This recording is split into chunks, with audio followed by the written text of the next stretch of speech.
আজি মই লৈ আহিছোঁ গোলনেমুৰ এবিধ খুব সুন্দৰ আৰু সুস্বাদু ৰেচিপি আৰু এবিধ অতি স্বাস্থ্যসন্মত কাৰণ ইয়াত আমি ব্যৱহাৰ কৰা নাই অকণো তেল আৰু ব্যৱহাৰ কৰা নাই অতিৰিক্ত মছলা মাত্ৰ ব্যৱহাৰ কৰিছোঁ ঘৰতে খুন্দি লোৱা জলকীয়া গুড়ি আৰু অলপ গৰম মছলা আহক আমি ইয়াত বেছি সময় নকৰোঁ ভিডিঅ'টো মাজলৈ যাওঁ কেনেকৈ বনাইছোঁ আৰু কি বস্তু প্ৰয়োগ কৰি তাকে চাওঁ এয়া গোলনেমু লৈছোঁ এতিয়া গোলনেমুৰ বতৰ নহয়নে খুব পকিছে যিসকলৰ ঘৰত আছে তেওঁলোকৰতো কথাই নাই তেওঁলোকে সহজতে বনাব পাৰে মই বজাৰৰ পৰা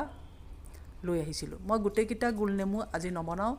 মিঠা আচাৰৰ বাবে মই প্ৰথমতে 5টা গোলনেমু লৈছোঁ আৰু গোলনেমুকেইটা খুব ভালকৈ ধুই ল'লোঁ ধুই লোৱাৰ পিছত এনেদৰে দুটুকুৰা কৰি লৈছোঁ আৰু এয়া দেখিছে মই খুব লাহেকৈ আলসুৱাভাৱে চেপি লৈছোঁ যাতে গুটিকেইটা ওলাই আহে আৰু নেমু ৰসখিনি যাতে উপৰুৱাকৈ ওলাই আহে বেছিকৈ থেতেলীয়া কৰি আৰু চেপি দিব নালাগে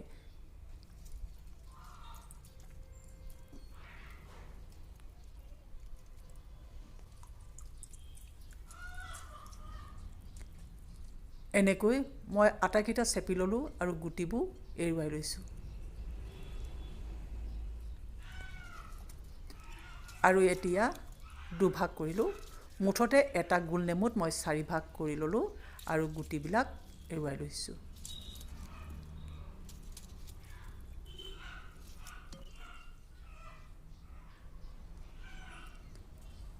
এতিয়া এইখিনি মই সাইডত থৈ দিছোঁ ঠিক তেনেকৈ মই গোলনেমুৰ দৰে কাজি নেমুৰ খুব ভালকৈ ধুই ল'লোঁ আৰু ওপৰখন এনেকৈ এৰুৱাই মই ধুই লৈছিলোঁ চুৰুকি আৰু চেপি ঠিক একে পদ্ধতিতে লৈছোঁ কাজি নেমু মাজৰ হিডাল গুচাই পেলাব লাগে মুঠতে মোৰ 7টা হ'ল নেমু গোলনেমু 5টা আৰু কাজি নেমু 2টা তাত মই দিলোঁ 2 টেবুল চামুচৰ জোখত নিমখ আৰু দিলোঁ 2 টেবুল চামুচৰ জোখত অতিৰিক্ত জ্বলা হোৱা জলকীয়া ঘৰতে খুন্দি লোৱা গুড়ি আৰু দিলোঁ মই গৰম মছলা আপোনালোকে গৰম মছলা নাথাকিলে চাট মছলা ব্যৱহাৰ কৰিব কিন্তু বেছি মছলা একেবাৰে নিদিব কাৰণ মিঠা আচাৰ বা জ্বলা মিঠা আচাৰত অতিৰিক্ত মছলা দিলেহে খাবলৈ ভাল নহয় আৰু এতিয়া দেখিছে মই যিখিনি নেমুৰ ৰস থৈ দিছিলোঁ গুটিখিনি চেকি ল'লোঁ আৰু গোলনেমু কাজি নেমু দুইখিনি ৰস মিহলাই একেলগতে দি দিছোঁ আচলতে নেমুৱে ভিনেগাৰৰ কাম কৰে আপুনি এনেদৰে অকল নিমখীয়াকৈ ৰ'দত শুকুৱাই এদিনৰ কাৰণে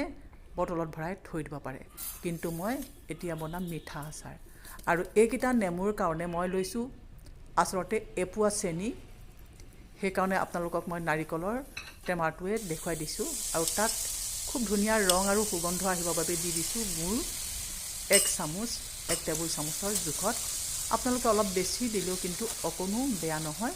গুড়ৰ পৰিমাণটো আপোনালোকে কিমান খায় সেইটোৰ ওপৰত মিঠা নিৰ্ভৰ কৰি পেলাই দিব আৰু পানী মই দিলোঁ কমকৈ 2 টেবুল চামুচৰ জোখত মই পানী দিলোঁ পানী দিয়াৰ পিছত দেখিছে আপোনালোকে চেনি বা গুড়ৰ চিৰাপটো মই বনাই লৈছোঁ আপোনালোকে জোখটো চাবৰ বাবে মই দেখুৱাই দিছোঁ এটা গিলাচত এগিলাচ পানী ল'ব তাৰপিছত এইটো পেলাই চাবচোন যদি তলত গুট হৈ যায় তেন্তে জানিব যে আপোনাৰ চিৰাপ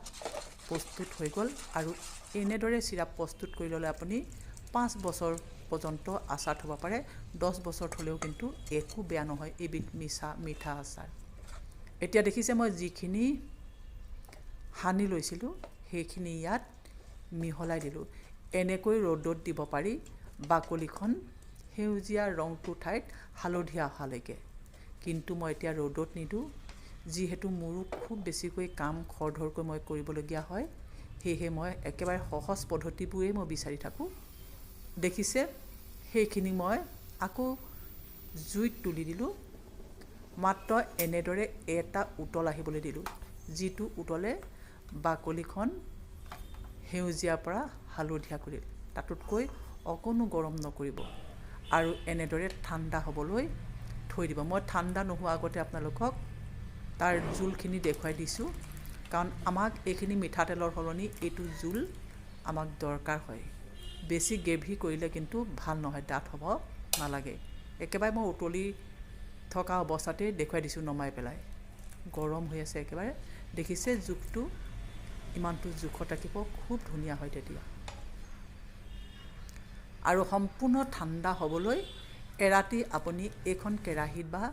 বেলেগ এটা বাচনত থৈ দিব পাৰে ঢাকি থৈ দিব বটলত কিন্তু সেইদিনাখনেই নভৰাব যেতিয়া ঠাণ্ডা হ'ব পিছদিনাখন আপুনি এনেধৰণৰ চাফা আইনাৰ বটল ল'ব ক'তো যাতে অকণো লাগি একো নাথাকে একেবাৰে চাফা হ'ব লাগে শুকান বটল হ'ব লাগে আপোনাৰ যদি সন্তান বাহিৰত থাকে তেন্তে আপুনি এনে বটলত ভৰাই দি যাব পাৰে মোৰ ল'ৰা দুটা হাতত মই এনেদৰে দি যাওঁ সেয়েহে মই সৰু সৰু বটলত দুটাকৈ ভাগ কৰি পেলাই থৈ দিওঁ দুটা তিনিটা মই বটল বনাই থওঁ যেতিয়াই দৰকাৰ হয় তেতিয়াই দি পঠিয়াওঁ এয়া দেখিছে প্ৰথম দিনাখন মই যেতিয়া দেখাইছিলোঁ পিছদিনাখন মই এতিয়া ভৰাইছোঁ আপোনালোকে মন কৰকচোন কিমান ধুনীয়া হৈ যায় ৰংটো একেবাৰে খুব ধুনীয়া আহে আৰু ভিতৰলৈ ৰসখিনি সোমাই যায় যেনেকৈ ৰসগোল্লা হয় ঠিক ৰসগোল্লা টাইপত ৰসখিনি সোমাই যায় খাবলৈ খুব ভাল লাগে ভালকৈ মন কৰক কিমান ধুনীয়া হৈছে আপোনালোকে ভিডিঅ'টো চাই বা এই আচাৰৰ ৰেচিপিবিধ কেনে পালে জনাবলৈ নাপাহৰিব মই কাজি নেমু টুকুৰাও আপোনালোকৰ আগত দেখুৱাই দিছোঁ যদি ভাল পালে তেন্তে লাইক কৰিব কমেণ্ট কৰি আৰু শ্বেয়াৰ কৰি জনাব আৰু যিসকল নতুন ভিউৱাৰ্ছে প্ৰথমবাৰৰ বাবে মোৰ ভিডিঅ'টো বা চেনেলটো চাইছে তেওঁলোকে যেন ছাবস্ক্ৰাইব কৰিবলৈ পাহৰি নাযায় আৰু এটা অনুৰোধ আপোনালোকে নিজৰ সুবিধাৰ কাৰণে মোৰ আহিবলগীয়া ভিডিঅ'সমূহৰ সম্ভেদ পাবৰ কাৰণে আগতীয়াকৈ আপোনালোকে বেল আইকনটো টিপি থ'ব কেনে পালে এনে আচাৰ এবিধ অহাকালিলৈ লৈ আহিম ধন্যবাদ